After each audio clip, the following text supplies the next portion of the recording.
느헤미야 1장 1절에서 5절 말씀. 하가야의 아들 느헤미야의 말이라. 아닥사스다 왕 제20년 기슬레 월에 내가 수산궁에 있는데 내 형제들 가운데 하나인 하나니가 두어 사람과 함께 유다에서 내게 이르렀기로 내가 그 사로잡힘을 면하고 남아있는 유다와 예루살렘 사람들의 형편을 물은즉 그들이 내게 이르되 사로잡힘을 면하고 남아있는 자들이 그 지방 거기에서 큰 환난을 당하고 능욕을 받으며 예루살렘 성은 허물어지고 성문들은 불탔다 하는지라. 내가 이 말을 듣고 앉아서 울고 수일 동안 슬퍼하며 하늘의 하나님 앞에 금식하며 기도하여 이르되 하늘의 하나님 여호와 크고 두려우신 하나님이여 주를 사랑하고 주의 계명을 지키는 자에게 언약을 지키시며 긍휼을 베푸시는 주여 간구하나이다. 아멘.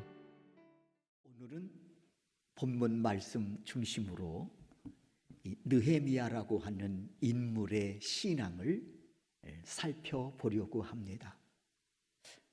이에 관해 말씀을 드릴 때 나의 신앙은 과연 어떠한가? 자신의 신앙을 살펴보는 시간 되시기를 바랍니다. 그리고 선포되는 말씀 앞에 도전이 되고 깨닫게 하시는 은혜가 있을진데 이에 다시 한번 결단하시고 또 용기를 내어 믿음의 진보를 이루시는 그런 귀한 시간 되실 수 있기를 주의 이름으로 축원합니다.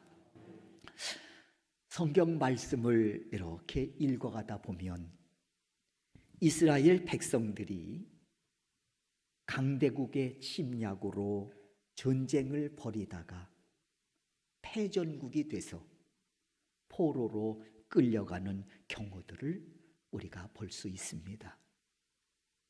이유인즉슨 이들이 여호와의 신앙을 버리고 우상 숭배의 죄를 저지른 결과 이에 따른 하나님의 진노와 심판이 뒤따랐기 때문이지요. 오늘 본문의 말씀도 이와 같은 배경을 두고 있는 말씀입니다. 이들은 약 142년 전에 하나님의 심판으로 패전국이 되어 바벨론으로 끌려갑니다. 그러나 얼마 후에 이 바벨론은 신흥 강대국인 이 메대에 의해서 멸망을 당하게 되지요.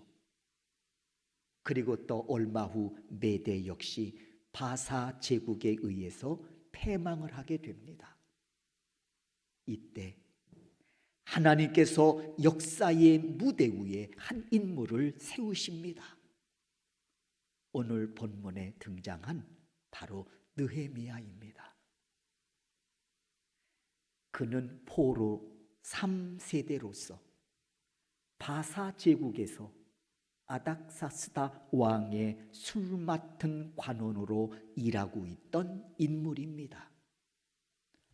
당시 술 맡은 관원이라고 하는 직책은 왕의 생명과 직결되는 아주 중요한 자리였기에 무엇보다 왕의 두터운 신임을 받는 그런 사람만이 오를 수 있었던 고위 관리직이었습니다.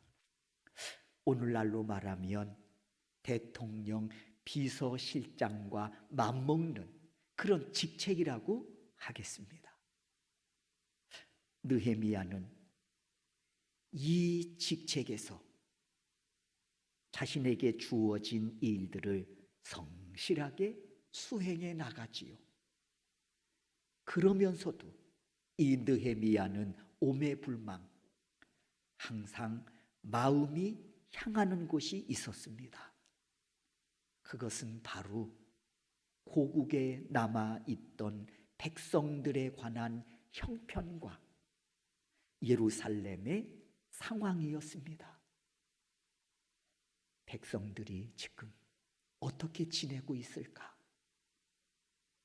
하나님께 예배를 드렸던 그 성전은 어떤 모습일까? 이 느헤미야의 관심은 온갖 고국에 가 있었다는 것입니다. 그러던 중 어느 날 느헤미야 친동생 누굽니까? 하나니. 이 하나니와 그 일행 몇 명이 온갖 위험을 무릅쓰고 무려 1400km를, 참 먼 길이지요. 이때 무슨 자동차가 있었던 것도 아니고 무려 1400km 이 먼 길을 마다하지 않고 느헤미야를 찾아옵니다. 이들이 수산궁에 있던 느헤미야를 찾아온 것은 분명 고국의 어려운 형편을 급히 알리기 위해서였을 것입니다. 이들을 반갑게 맞이한 느헤미야, 이들이 말하기도 전에 먼저 고국의 형편을 물어보았다고 했습니다. 이 문제로 찾아온 일행, 어련히 고국에 관한 소식을 이야기하지 않았겠습니까? 그런데 그걸 참지 못하고 이 느헤미야가 먼저 고국의 형편을 물었다고 했습니다. 2절 하반절이지요. 내가 형편을 물은즉, 여기에서 물었다라는 의미는 구걸하다, 이런 의미를 갖고 있는 단어입니다. 여러분, 이 한 단어가 주는 의미를 살펴봐도 느헤미야가 얼마나 고국을 염려하며 소식에 목말라 하고 있었는지를 알 수 있는 대목 아니겠습니까? 드디어 느헤미야, 친동생 하나니로부터 고국의 소식을 듣습니다. 3절입니다. 우리 3절 우리 함께 읽도록 하겠습니다. 읽습니다. 그들이 내게 이르되 사로잡힘을 면하고 남아있는 자들이 그 지방 거기에서 큰 환난을 당하고 능욕을 받으며 예루살렘 성은 허물어지고 성문들은 불탔다 하는지라. 느헤미야, 정말 가슴 아프고 기막힌 소식을 듣습니다.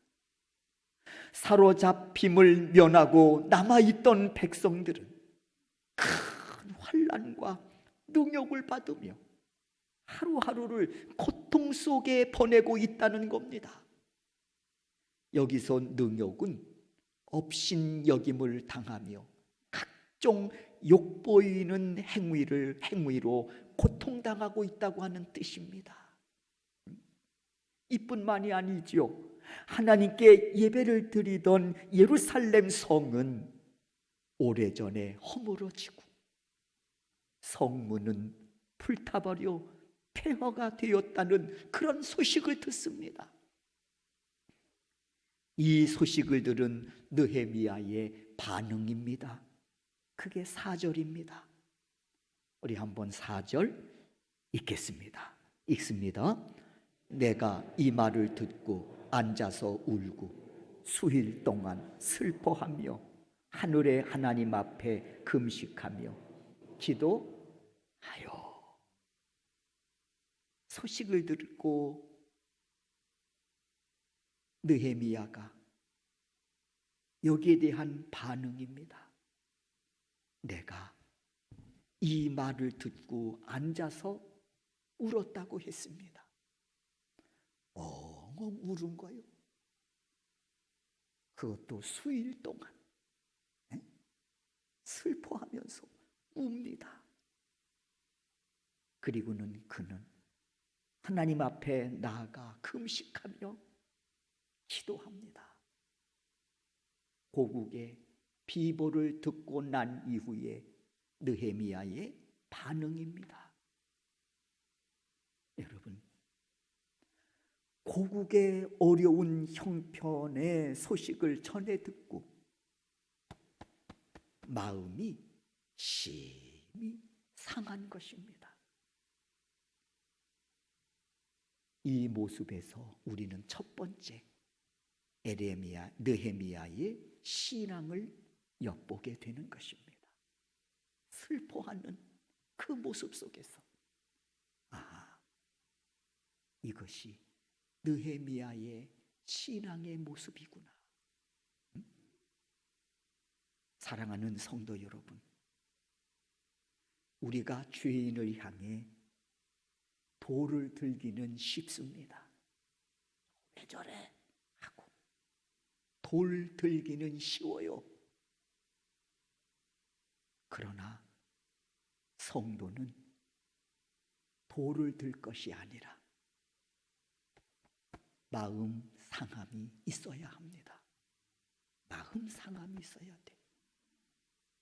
예루살렘 성을 바라보면서 눈물을 짓던 그 예수님의 마음이 있어야 한다는 것입니다.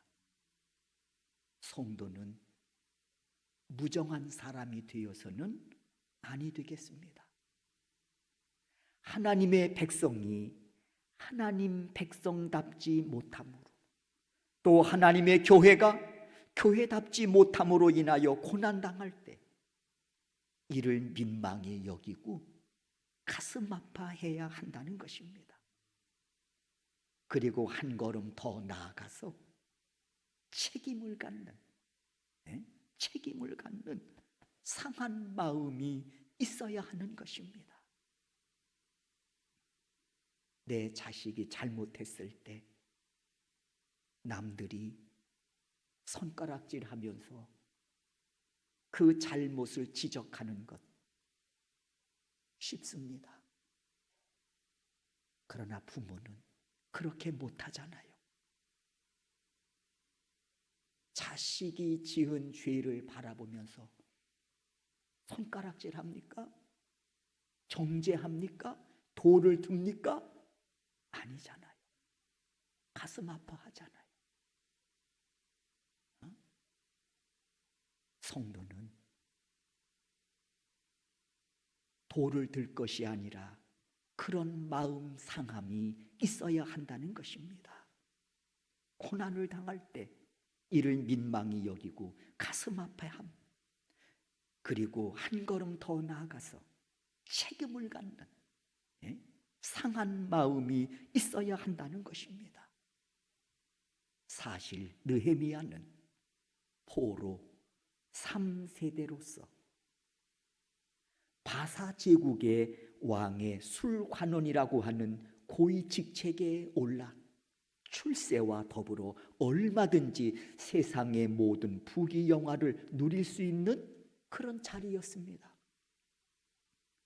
그럼에도 그의 마음은 여전히 하나님을 향하고 있었습니다.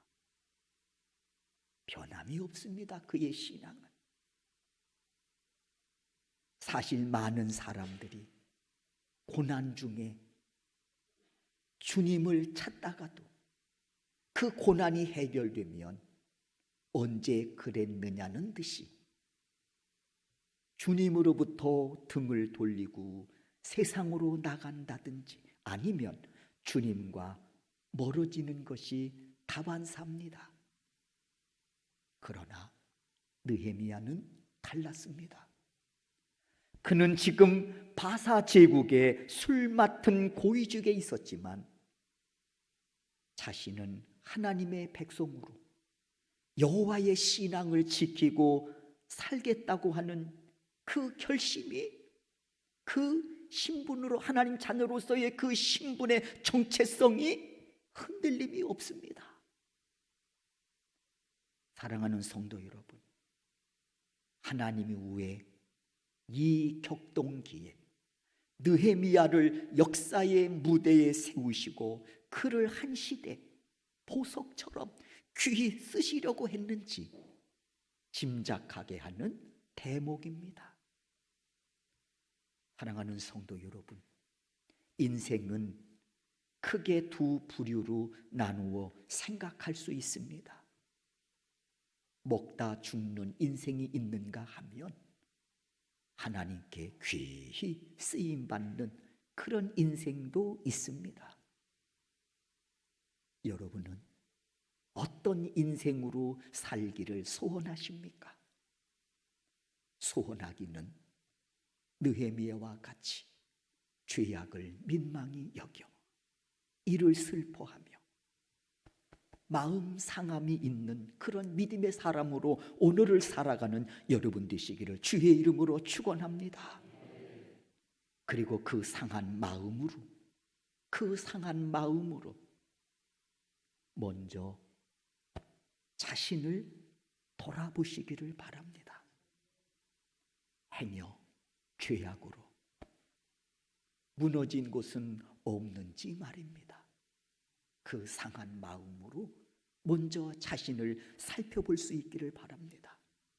그리고 난 다음 주위를 돌아보시기를 바랍니다. 여러분의 눈에 죄악으로 무너진 곳이 보일진대 손가락질하며 왜 저래? 정죄함이 아니라 상한 마음으로 엎드려 기도하시기를 바랍니다. 하나님, 반드시 그 상한 마음 받으시고 내가 무엇을 행해야 할지 깨닫게 하셔서 내 삶을 영광의 자리로 인도해 주실 줄로 믿습니다. 이 은혜가 여러분과 함께 하실 수 있기를 주의 이름으로 축원합니다. 두 번째, 느헤미야의 신앙을 살펴봅니다. 상한 심령으로 그가 취한 행동이 있습니다. 뭡니까?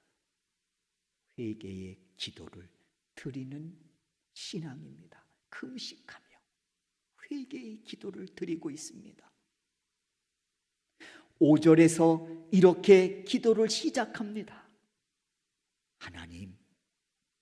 하나님은 제게 두려운 하나님이십니다.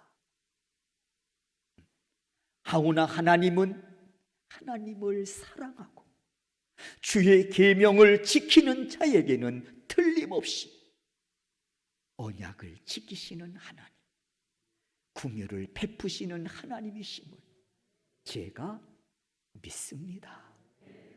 이렇게 에레미야는 약 4개월 동안 고국의 소식을 듣고 난 이후에 약 4개월 동안 주야로 금식하며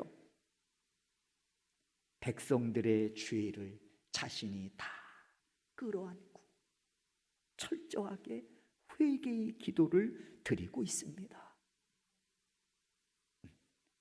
그의 기도는 계속됩니다. 이스라엘 자손이 하나님의 거룩한 백성들임에도 불구하고 이를 망각하고 지은 죄를 민망히 여겨 주의 종이 통에 자복하오니 주여 종의 기도에 귀를 기울여 들으시오며 눈을 이곳으로 향하시어 이 백성들에게 긍휼을 베풀어 주시옵소서.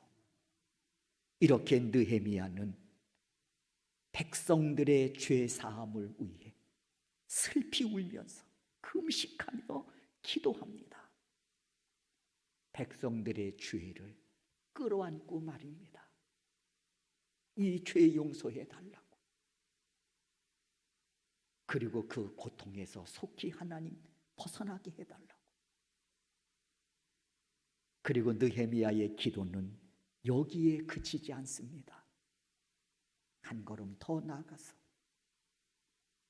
이런 백성에 대한 책임이, 백성들이 처지경에 이르게 된 그 책임이 바로 자신의 아버지의 집과 자신에게 있음을 고백하고 있습니다. 그렇습니다. 지금 느헤미야는 백성들이 142년 전 저지른 죄악에 대해서나 그리고 지금도 이 백성들이 죄악을 반복해서 저지르는 그 모습을 보면서 이는 자신의 아버지의 집과 자신이 백성들을 말씀으로 잘 가르치지 못했으므로 벌어진 일이기에 백성들이 저지경에 이르게 된 것은 내 아버지 집과 나 자신에게 있습니다 하면서 통에 자복을 하고 있는 것입니다. 여러분, 이런 모습은 다른 사람들과 참 대조적인 그런 모습입니다. 많은 사람들이요, 죄를 저지르고도 궁색한 변명과 책임 전가로 끝내 회개를 거부하는 그런 자들이 참 많지 않습니까? 그런 자들과 비교할 때 오늘 이 느헤미야의 모습은 참 대조적인 모습이라는 것입니다. 여러분, 창세기 3장에서 하나님은 불순종으로 범죄한 아담과 하와를 찾아가시지요. 그리고 물으십니다. 3장 17절이죠. 아담아, 내가 네게 먹지 말라 명한 그 나무 열매를 네가 왜 먹었느냐? 물으시지요. 이에 아담이 답합니다. 12절입니다. 한번 우리 12절을 읽겠습니다. 읽습니다. 아담이 이르되 하나님이 주셔서 나와 함께 있게 하신 여자, 그가 그 나무 열매를 내게 주었으므로 내가 먹었나이다. 하나님이 아담에게 먹지 말라 명한 그 열매를 네가 왜 먹었냐 하고 물으시니까 답한 내용입니다. 이 말의 의미가 뭔지 아시겠지요? 하나님, 제가 범죄한 이유는요, 첫째, 저 여자 때문이고, 두 번째, 그 여자를 내게 베풀러 주신 하나님의 책임입니다.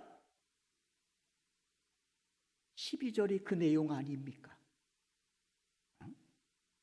아담, 저지른 죄에 대해 회개할 마음 없습니다. 오로지 변명과 책임 전가에 급급합니다. 이에 하나님, 아담에게서 돌이켜서 하와에게 물으시지요. 13절입니다. 여호와 하나님이 여자에게 이르시되 네가 어찌하여 이렇게 하였느냐? 하와가 답하지요. 여자가 이르되 뱀이 나를 꾀므로 내가 먹었나이다. 하와 역시 자신이 저지른 죄악에 대해 책임 전가하며 남의 탓으로 돌리고 있습니다.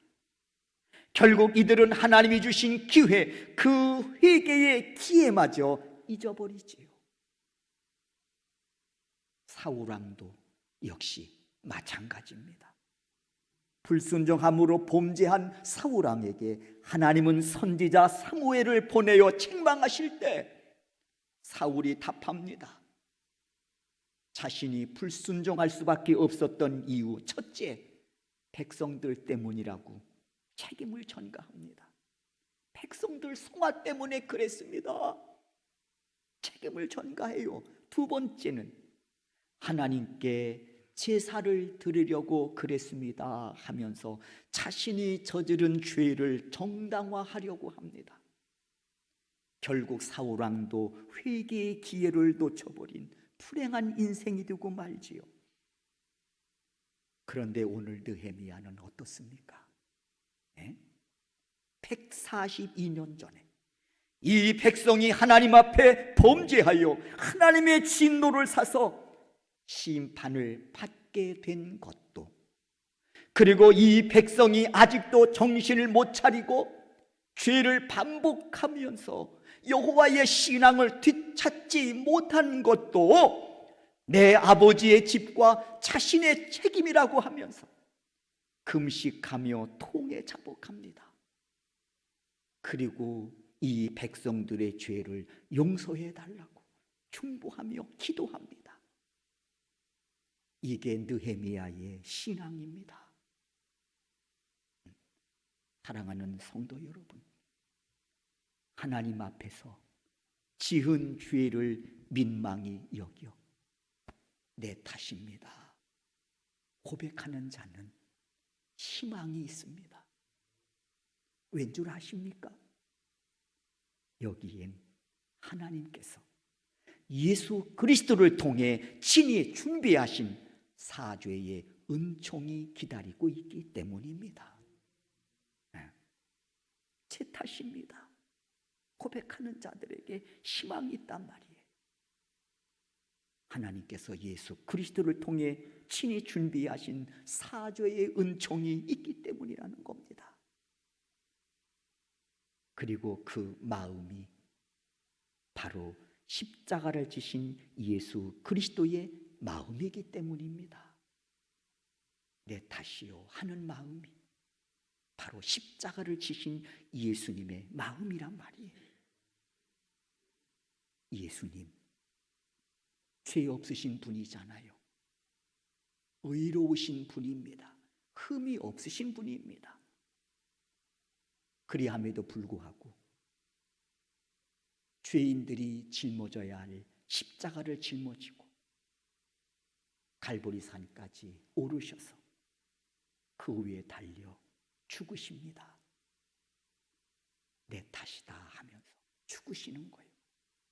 그리고 온 인류를 죄악에서 건져 영생의 길을 열어놓으셨습니다. 사죄의 은총의 길을 열어놓으셨다는 것입니다. 때문에 내 탓이요 하는 정신은 그래서 예수님의 정신이라는 것입니다. 그게 십자가의 정신이라는 것입니다. 사랑하는 성도 여러분, 누가 예수 앞에 큰 자입니까? 누가? 예수님이 세워주신 내 삶의 자리에서 예수님의 마음을 내 심장에 품고 그 십자가 정신과 사랑을 전하는 자입니다. 내 탓이요 하면서 그 십자가의 정신과 사랑을 전하는 자가 예수님 앞에 큰 자임을 믿습니다. 그래서 누군가 내가 전한 십자가 정신과 십자가 사랑을 깨닫고 사죄의 은총의 자리로 나아간다면 이보다 우리에겐 더 큰 영광은 없는 줄로 믿습니다. 이 은혜가 여러분과 함께 하시기를 주의 이름으로 축원합니다. 이제 느헤미야 우리가 읽지는 않았습니다마는 11절을 보면 소식을 들은 에레미야 내 탓입니다. 슬피 울며 금식하다. 금식하며 기도합니다. 그리고 난 이후에 그가 결단합니다. 고국으로 돌아가야 되겠다. 다 내려놓고 고국으로 돌아가야 되겠다. 소원하며 하나님, 저 고국으로 돌아가게 해주세요. 기도합니다. 우리는 여기서 에레미야 세 번째 신앙을 봅니다. 어떤 신앙? 결단의 신앙입니다. 결단의 신앙.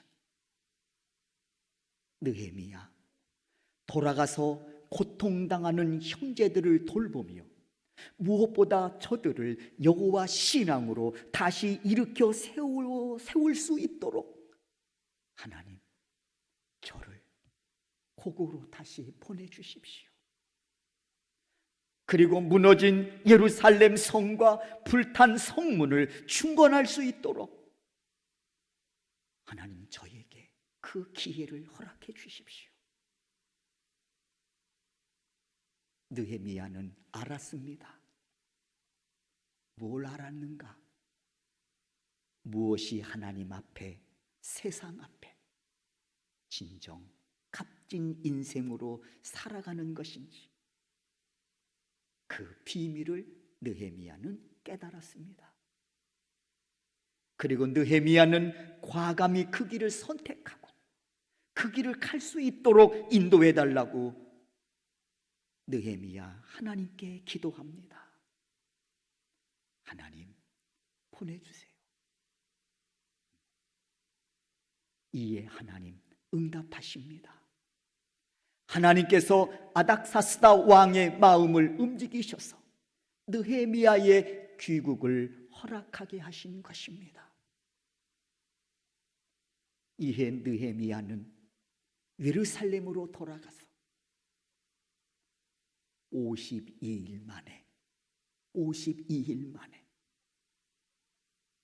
많은 대적들의 방해 공작을 물리치고 무너진 성벽을 다시 일으켜 세웁니다. 그리고 하나님은 역사 속에 그 이름 느헤미야라고 하는 이 이름을 높여주시고 그리고 영광을 받으십니다. 사랑하는 성도 여러분, 오늘도 거룩한 주일을 맞이하여 주님 존전에 나와 예배하는 여러분에게도, 그리고 이 시간 인터넷으로 가정에서 예배를 드리고 있는 우리 사랑하는 소명교회 성도 여러분에게도 이 은혜가 함께 하실 수 있기를 주의 이름으로 축원합니다. 하나님께서 여러분을 세워주신 그 삶의 현장에서 여러분의 이름을 높여주시기를 원합니다. 그로 인하여 하나님의 영광을 드러내는 그런 존귀한 삶으로 오늘 이 시대를 살아가는 그런 믿음의 사람이 되실 수 있기를 주의 이름으로 축원합니다. 기도하겠습니다.